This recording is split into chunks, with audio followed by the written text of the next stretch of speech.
Alô, alô, escambanautas! Eu sou o Wilson Júnior e hoje eu vou começar uma série de vídeos que vai nos guiar até Vingadores Guerra Infinita. Então eu vou falar sobre meus vilões favoritos, meus personagens favoritos, os meus filmes favoritos, os que eu menos gosto e uma infinidade de coisas. Então, vamos lá. O vídeo de hoje é Top 5 Vilões da Marvel.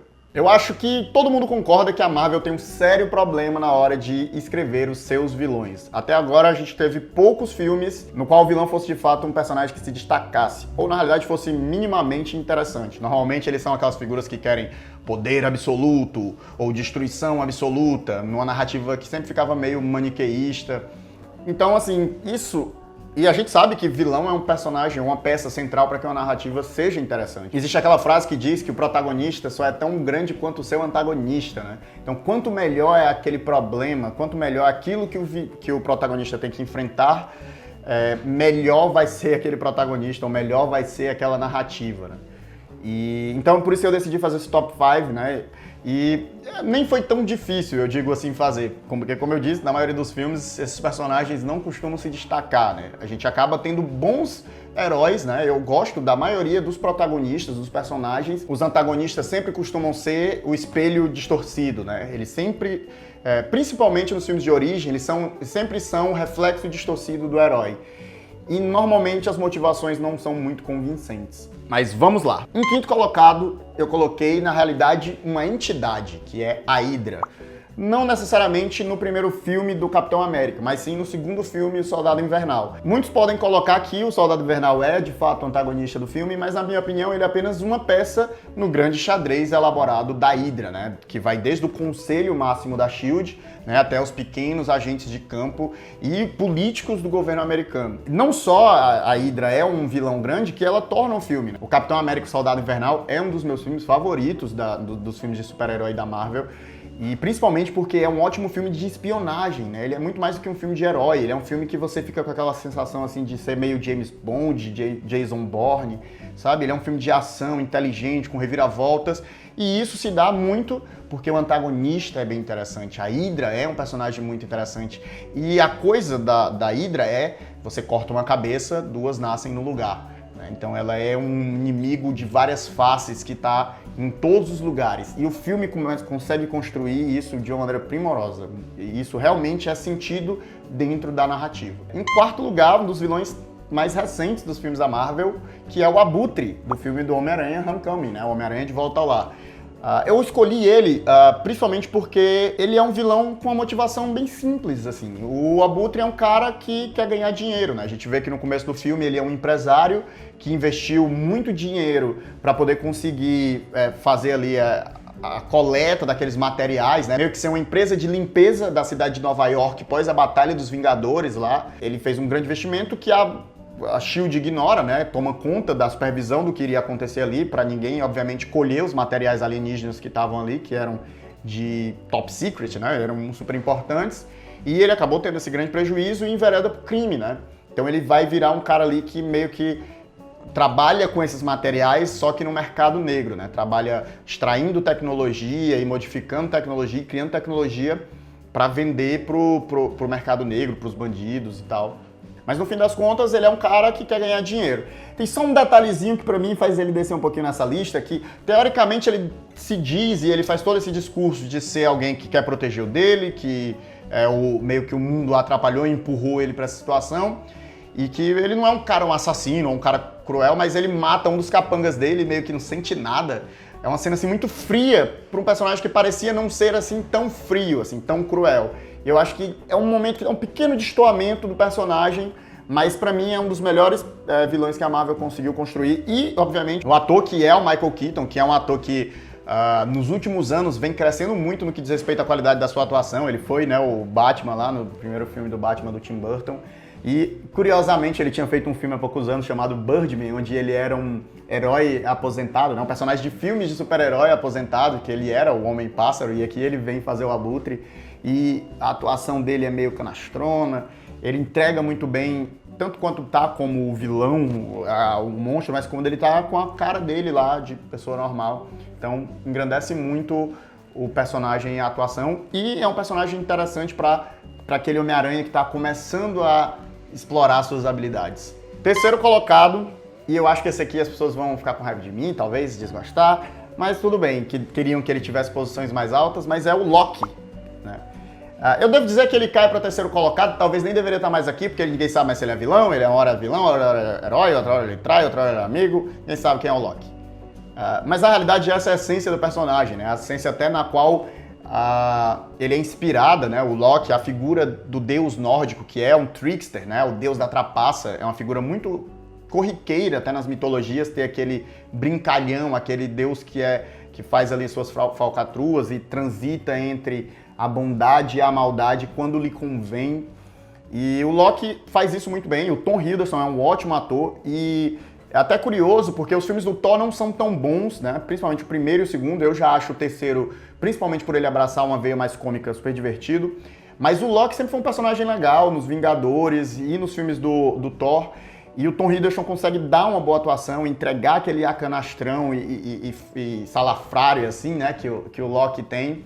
Principalmente no primeiro filme, quando o tema é meio shakespeariano, da coisa da relação dele com o Odin.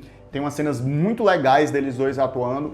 Então é um vilão que, na verdade, durante muito tempo foi o vilão mais carismático que a Marvel tinha conseguido criar, principalmente por conta do ator, né, que conseguiu entregar uma boa performance, mas até pelo fato do Loki não abraçar um ar maniqueísta, né? Talvez só no Vingadores que ele vem lá full vilão mesmo, né, vou dominar a Terra e etc. Mas nos outros momentos que ele vem aparecendo no universo da Marvel, ele sempre vem com esse ar meio dúbio. E eu acho que essa dubiedade dele faz com que ele se torne um personagem mais interessante. E a hora da polêmica, o meu segundo colocado, que é o Ultron, né? As pessoas, acho que sua grande maioria, não gostam da Era de Ultron, o segundo filme dos Vingadores. E muita gente não gosta justamente por conta do Ultron, mas eu acho ele um personagem maravilhoso, assim. E eu tô até reassistindo os filmes, né? Aquela jornada pra poder assistir todos os filmes até o filme dos Vingadores. E ele é um personagem muito interessante, porque ele é criado, ele é uma inteligência artificial, só que ele é uma inteligência artificial criada meio com traços de personalidades do Tony Stark. E no filme inteiro você vê essa coisa do ego e da disputa dele com o Tony Stark meio que tentando matar o pai numa coisa meio complexo de Édipo. E ele consegue ir um pouco além disso também. Você vê em vários momentos ele fazendo citações da Bíblia, né? Quase num complexo messiânico, como se ele fosse uma espécie de salvador distorcido do mundo. E isso é muito interessante, né? Você vê uma máquina, uma inteligência artificial que vai ali naquela essência meio que de uma cultura, de um conhecimento humano, que é a Bíblia, que é a religiosidade, então a coisa do apocalipse, ele vem meio como essa figura apocalíptica. Então, o ator que faz ele é um ator que eu gostava muito em uma série, que é o James Spade, que ele fazia uma série chamada Boston Legal, no qual ele era um advogado. E eu acho que ele imprime muito bem essa questão meio teatral, né? Ele é um personagem muito teatral. E talvez o que tenha pesado muito para esse filme foi até o tom dele, que ele mantém esse tom leve e divertido dos filmes da Marvel, e teoricamente, nos trailers, eu lembro muito que foi divulgado um filme muito mais dark, né? Tinha a voz do Ultron falando, né? Eu não tenho mais... There is no strings on me, né? Não tem mais cordas me manipulando, me prendendo, que é a fala do Pinóquio, né? Essa falinha do Pinóquio de não tem mais cordas em mim, não tem mais cordas me prendendo, eu sou um menino de verdade. Então eu acho isso muito interessante, assim, por mais que ele seja aquele vilão que vai buscar a destruição, ele tem uma lógica distorcida de entender que a humanidade vai se destruir de fato e que ela precisa dar um salto evolutivo e se transformar, e talvez essa destruição possa ser o gatilho para esse salto. Então eu gosto, é um personagem que eu gosto.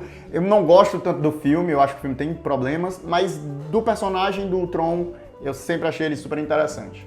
E por fim, eu acho que esse tá na lista aí, deve estar na lista da maioria das pessoas. É o vilão que não tem como discutir, é o melhor vilão da Marvel em muito tempo. Provavelmente será ainda, mesmo nos próximos anos, o melhor vilão da Marvel, que é o Killmonger. Eric Killmonger, do filme do Pantera Negra, o vilão do Pantera Negra. E curiosamente ele é também uma espécie de espelho distorcido do protagonista, né? E ainda assim ele consegue trazer grandes coisas. Eu adoro histórias, eu adoro narrativas, eu gosto de... Principalmente, eu gosto muito de cultura pop, né? De Star Wars, de quadrinhos, de anime, de cinema. Mas tem algo pra mim que faz uma obra de arte saltar aos olhos, se tornar grande. E isso é ela ter uma voz, ela fazer crítica, ela, digamos assim, ter um caráter político por trás dela. Eu acho que a arte não é obrigada a ter isso. Você pode fazer o entretenimento puro. Eu acho que o mundo precisa de entretenimento per si, sem nenhum viés, sem nada. Mas quando você consegue fazer o entretenimento e você consegue fazer debate, trazer pautas, trazer a cultura para dentro daquele produto, aí você realmente consegue algo grande. Talvez seja isso que o Pantera Negra seja um filme tão bom. Ele consegue ser um produto de entretenimento, mas ele consegue trazer pra gente debates e pautas super importantes. E essas pautas e esses debates são meio que concentradas principalmente na figura do Killmonger, né? Killmonger é aquele menino que cresceu no gueto, que o pai foi assassinado, que tinha um ideal meio que de libertar as populações negras do mundo, e ele vem ainda com esse ideal. Ele é alguém que cresceu e foi um soldado, e né, cresceu no gueto, virou um soldado, virou um mercenário. Então a vida de um sujeito extremamente violenta, né? E você vê a violência marcada no próprio corpo dele através das escarificações. Então ele é um sujeito que a todo momento a gente está ali, digamos, nos conectando com ele, e você fica sempre com o sentimento de que, tudo bem, ele está fazendo da maneira errada, mas esse cara não está errado. E isso é um sentimento muito divertido, não sei se essa é a palavra certa, de se ter quando você está lidando com um vilão, né? O seu antagonista. Normalmente as narrativas escolhem o caminho mais fácil, que é você simplesmente odiar o antagonista, porque é mais fácil fazer assim, né? O vilão é ruim e o herói é bonzinho, e a gente vai sempre torcer pro herói, e a gente quer que o herói vença. Então a gente, de certa forma, não se conecta com o vilão, porque isso talvez até atrapalhasse na nossa conexão com o protagonista, com o mocinho. Mas não, é um filme corajoso que faz você se conectar com o vilão e entender a causa dele e se questionar se ele talvez não esteja certo no que ele está querendo fazer. E ele coroa o fim, né, o seu fim, com uma das frases que, sinceramente, eu duvido muito que os filmes da Marvel vão conseguir superar, que me jogue no mar como meus ancestrais que preferiram morrer a ser preso em correntes. E eu me arrepio só de pensar. Então, imbatível. Ele podia ficar no top 5 de vilões da Marvel, e os outros são o 6º, 7º, 8º, 9º, 10º colocado. Ele é o primeiro disparado. Killmonger, o melhor vilão da Marvel. Essa foi a minha lista, a minha opinião, mas eu queria saber de vocês, o que é que vocês acham, se tem algum outro, eu esqueci de alguém que era mais interessante. Deixa aqui nos comentários qual é o top 5 de vocês, e a gente se vê na próxima. Tchau!